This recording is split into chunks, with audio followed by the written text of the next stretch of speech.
آب و ہوا اور خوراک کے جیسے کہ میں نے ذکر کیا سگریٹ اور فضائی آلودگی شامل ہوتے ہیں. جو موروثی فیکٹرز ہیں ان کو تو ہم ظاہر کنٹرول نہیں کر سکتے,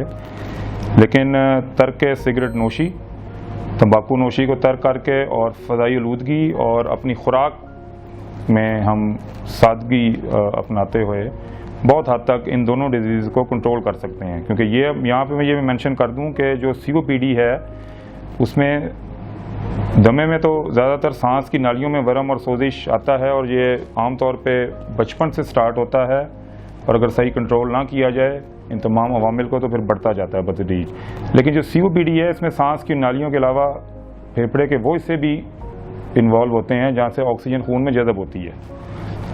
تو سانس کی نالیوں کے علاوہ مزید جو پھیپھڑے جس کو الویولائی اور الویولر ڈکٹس کہا جاتا ہے ان کی بھی جب اس میں انوالومنٹ ہوتی ہے تو اس سٹیج پہ پھر دوائیاں بھی بالکل کارگر ثابت نہیں ہوتی, اور اس سٹیج پہ ایسے مریضوں کا واحد علاج پھیپھڑے کی پیوند کاری ہے, لنگ ٹرانسپلانٹیشن, جو کہ ان لکیلی ابھی پاکستان میں اویلیبل نہیں ہے. تو واحد صورت اس بیماری کو کنٹرول کرنے کی اور اس سے بچنے کی یہی ہے کہ ہم احتیاط کریں اور ایسے تمام عوامل سے پرہیز کریں جو کہ نہ صرف اس بیماری کے بننے کا موجد ہو بلکہ اس کے ریپیٹڈ اٹیکس ہونے کے بعد بیماری اس سٹیج پہ پہنچ جائے کہ اس میں سوائے دوائیاں بھی کارگر ثابت نہ ہو اور لنگ ٹرانسپلانٹیشن کے علاوہ ہمارے پاس کوئی اور اس کے اندر آلٹرنیٹ ٹریٹمنٹ کی آپشن نہ رہے. اچھا, اب جو علاج ہے اس کا وہ بہت مؤثر علاج پاکستان میں اویلیبل ہے, اور میری اس علاج کے حوالے سے جو بیسٹ فارم آف تھراپی ہے وہ انہیلڈ فارم آف تھراپی ہے. میں اس پبلک سروس میسیج میں سب سے امپورٹنٹ جو چیز ہائی لائٹ کرنا چاہوں گا ان دونوں بیماریوں استما اور COPD کے حوالے سے وہ یہ کرنا چاہوں گا کہ جو بیسٹ فارم آف تھراپی ہے وہ انہیلڈ فارم آف تھراپی ہے. تو آپ جو اس میں مستند ڈاکٹرز ہیں ان کی رائے کو شامل حال رکھیں, اور اگر آپ کو وہ انہیلر یا انہیلڈ فارم آف تھراپی کسی بھی فارم میں, یا وہ انہیلر کی فارم میں ہو یا وہ کیپسولز کی فارم جس کو DPI کہتے ہیں, اور انہیلرز کی فارم اس کو MDI کہتے ہیں with اسپیسرز,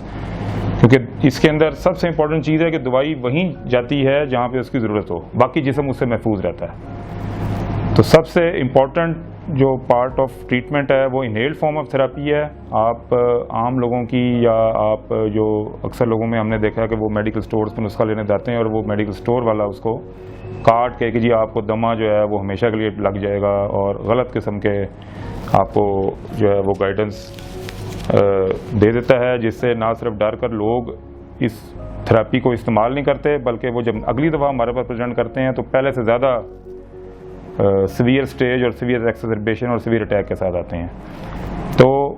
best form of therapy inhaled form of therapy ہے. آپ مستند ڈاکٹرز کے پاس جائیں, اور اگر آپ کو وہ نسخہ تجویز کرتے ہیں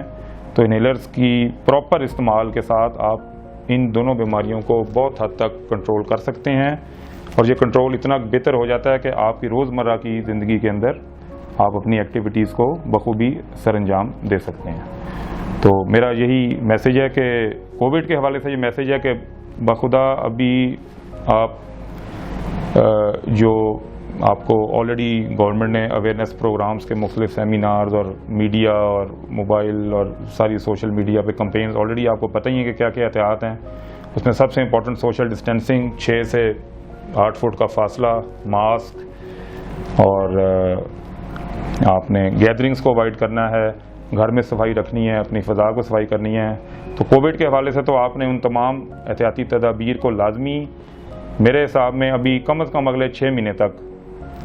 اگر آپ اس کو کنٹینیو رکھیں گے تو انشاءاللہ امید ہے کہ ہم کورونا پہ بڑی حد تک مزید اس کی اٹیک سے بچ جائیں گے. اور استما اور COPD کے حوالے سے میری آپ سے یہ گزارش ہوگی کہ اس میں جو موروثی فیکٹرز ہیں وہ تو ہم کنٹرول نہیں کر سکتے, لیکن اس کے علاوہ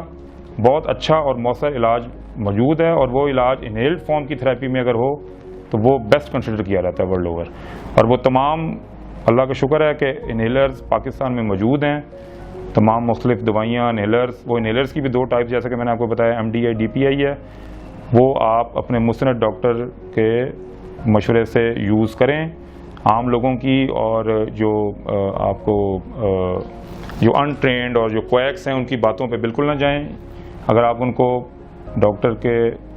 مشورے کے عین مطابق استعمال کریں گے تو انشاءاللہ نہ صرف ان بیماریوں پہ قابو پا لیں گے بلکہ ان کے مزید اٹیک سے بچ جائیں گے اور اپنی روزمرہ کی ضروریات کو آپ بخوبی انجام دے سکیں گے. Thank you very much.